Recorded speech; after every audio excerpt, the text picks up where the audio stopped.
We've noted that society has become conditioned to accept fraud and theft as normal business practices and that must change, which calls for a means to preserve and respect your property rights, starting with some of your most important property. That property is the information that identifies you, because if information about you isn't your property, then whose property is it? Now, the goal of privacy activists has always been to give people control over the use of information about themselves. That's admirable, and supposedly it's difficult. I don't think it's difficult. Largely, it's a matter of starting with the right assumptions. That means tossing out some bad assumptions. Changing people's assumptions, now that can be difficult, but we at the Authenticity Institute are up to the challenge.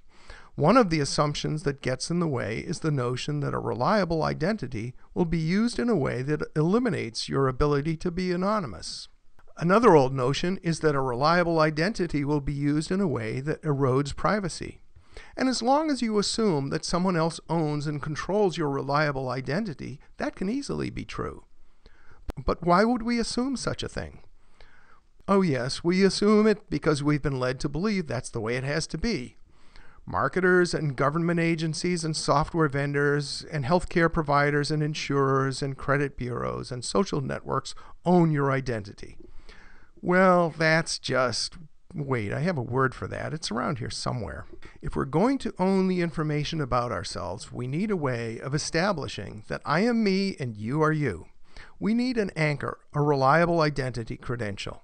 Our system requires a reliable way of knowing that the person exerting control of his or her personal information is really the person identified.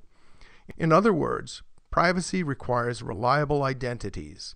A system of identity reliability, if done right, gives us a fortress of privacy. On the other hand, a universal identity system done wrong is a big threat to your privacy and mine. In fact, that's what we have now.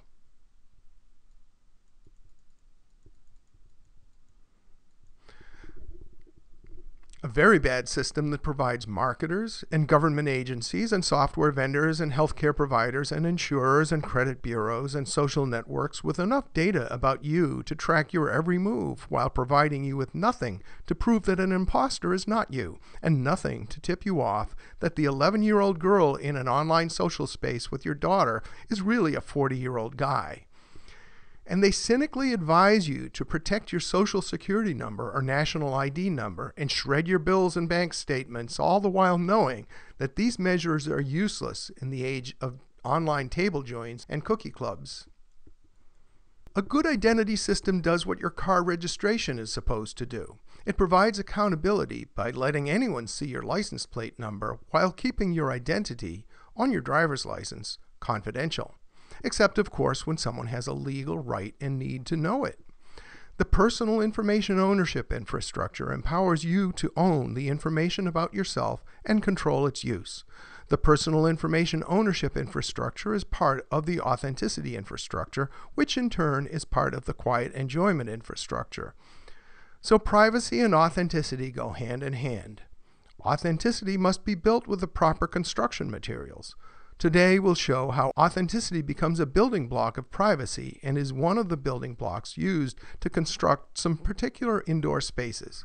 You'll recall that indoor spaces are built with PKI construction materials, indoor spaces that carry occupancy permits that are signed by individual professionals who are individually liable for any deficiencies in their design and construction that lead to breaches of quiet enjoyment. Well, let's introduce some of those indoor spaces here, with new names for those new spaces.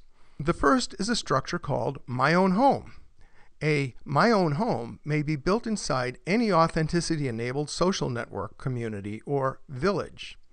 As the owner of your My Own Home, you're in charge of its access controls and privileges and its exterior and interior design.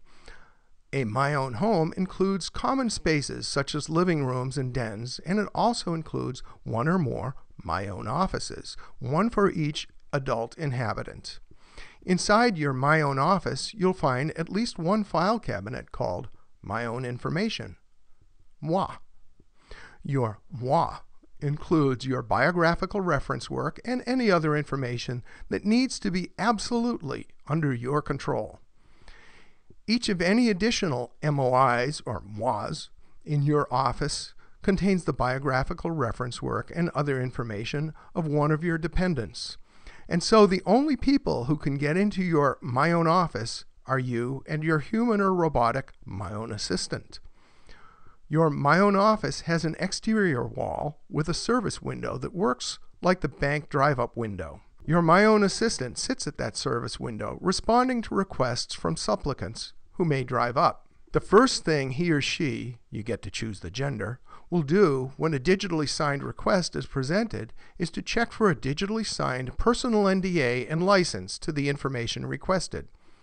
If no NDA is on file for the party represented by that public key, your assistant will present your personal NDA form, which includes spaces for identifying which items of information are requested. If an NDA exists but you have not issued a license that covers the specific information requested, your assistant will ask the supplicant, that is, the relying party, to fill in and sign a new personal NDA with the additional items identified. If this all sounds cumbersome, consider that your assistant and the supplicant will normally be pieces of software that talk to each other via an API, an application program interface. The information exchanged is in an XML-based personal information markup language. You'll have the benefit of a recommended set of licenses to issue to, for instance, credit bureaus, insurance companies with whom you have a relationship, state or provincial government agencies, etc. You'll also have recommended licenses for groups, close family, extended family, close friends, professional colleagues, etc. Your assistant can operate in two modes, browser mode and server mode. Your insurance company, for example, having previously signed your personal NDA and obtained a license from you, would use server mode to retrieve your updated address without bothering you to update your record manually. Think about it. Never again have to fill in a form with personal information. A supplicant operating in server mode might send out 1 million requests at once, with the supplicant's signing officer signing thousands of NDAs at a time in batch mode.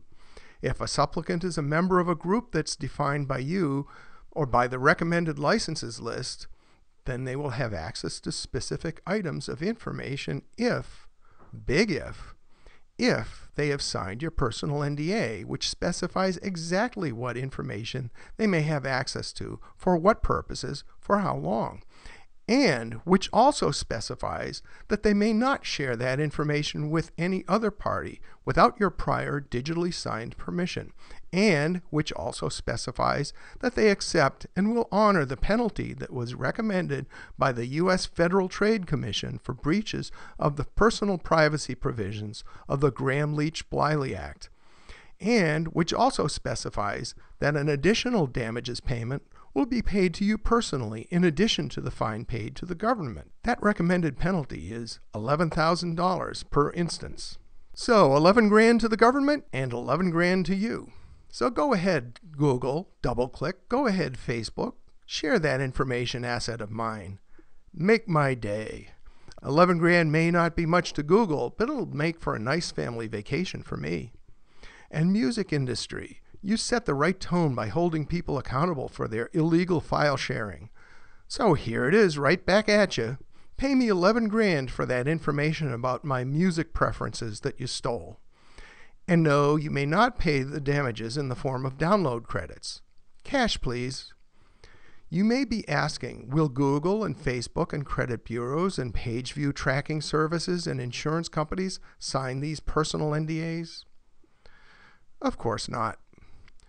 Which will provide an opportunity for some startups in search, social networking, insurance, etc. to serve a small but growing set of communities whose members value their personal information assets. That is the seed of the authenticity economy. Please watch the video entitled More About Your Personal Information Ownership Infrastructure.